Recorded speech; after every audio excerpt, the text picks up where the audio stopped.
এদিকে বহরমপুরে কংগ্রেস প্রার্থীর পোস্টার মুছে ফেলা হলো। অধীর চৌধুরীর পোস্টার খুলে ইউসুফ পাঠানের পোস্টার লাগানো হলো। অভিযোগের তীর সেই তৃণমূলের দিকে। পোস্টার লাগানোকে কেন্দ্র করে সরগরম গোটা এলাকা। অধীর রঞ্জন চৌধুরীর পোস্টার খুলে ইউসুফ পাঠানের পোস্টার লাগানো হয়েছে এবং এই ঘটনাকে কেন্দ্র করে বহরমপুরের রাজনৈতিক মহল রীতিমতো উত্তপ্ত।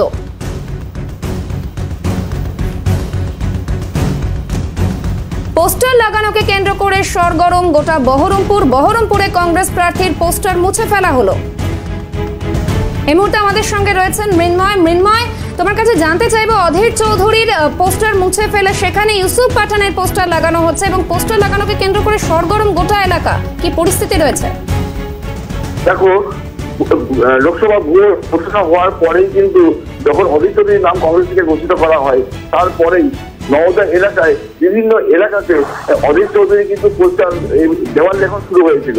তো হঠাৎই কিছু তৃণমূল কংগ্রেসের লোকেরা ও যে দেওয়ালে লেখা হয়েছিল অধীর চৌধুরীর নাম করে, সেই দেওয়ালটা কিন্তু কালি দিয়ে মুছে দেওয়া হয়েছে এবং সেই জায়গা থেকে তৃণমূলের পক্ষ থেকে তাকে দাঁড় করা হয়েছে ইউসুফ পাঠান, তার পোস্টার সেখানে দেওয়া হয়েছে। এইটা নিয়ে কিন্তু কংগ্রেসের পক্ষ থেকে প্রচন্ড বিক্ষোভ করার চেষ্টা করেছিল এবং ইলেকশন কমিশনকে লিখিত আকারে দেওয়া হয়েছে।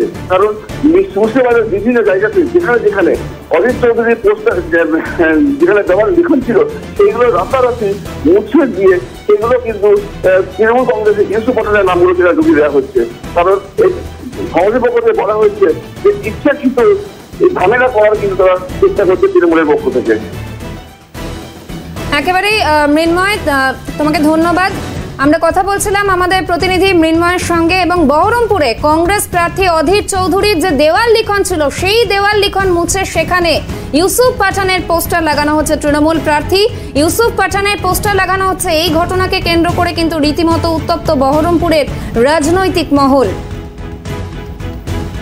বহরমপুরে কংগ্রেস প্রার্থী অধীর রঞ্জন চৌধুরীর পোস্টার নয় দেওয়াল লিখন, সেখানে অধীর রঞ্জন চৌধুরীর নাম লেখা ছিল, সেখানে মুছে ফেলে ইউসুফ পাঠানের পোস্টার লাগানো হচ্ছে। এই ঘটনাকে কেন্দ্র করে অভিযোগের তীর সেই শাসক দলের দিকে। ঘটনাকে কেন্দ্র করে রাজনৈতিক মহলে ছড়িয়েছে উত্তেজনা। এই মুহূর্তে আমাদের সঙ্গে রয়েছেন কংগ্রেস মুখপাত্র সৌম্যবাবু, আপনাকে স্বাগত সিএনএ। অধীর রঞ্জন চৌধুরীর দেওয়াল লিখন মুছে ফেলে বহরমপুরে ইউসুফ পাঠানের পোস্টার লাগানো হচ্ছে সমর্থনে তৃণমূলের তরফে। অভিযোগের তীর শাসক দলের দিকে, কি বলবেন? ভয় পেয়েছি, ভয়। কোনো কিছুতে না পেরে তৃণমূল মানেই গণতন্ত্রহীনতা, তৃণমূল মানেই অসভ্যতা। এই দেওয়াল মুছে দিয়ে কি অধীর চৌধুরীকে হারানো যাবে? মানুষের মনের অধীর চৌধুরীর স্থান। তাই হতাশাগ্রস্ত তৃণমূল কংগ্রেস চেষ্টা করে দেখছে, কারণ তাদের প্রার্থীকে বহরমপুরবাসী বর্জন করেছে। তো সেই জন্য এখন এইসব পন্থা নিচ্ছে।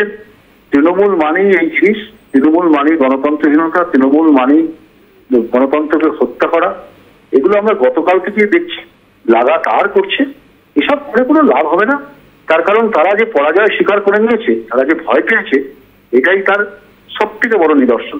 ভোটের আগেই হার মেনে নিয়েছে তৃণমূল। ধন্যবাদ সৌম্যবাবু।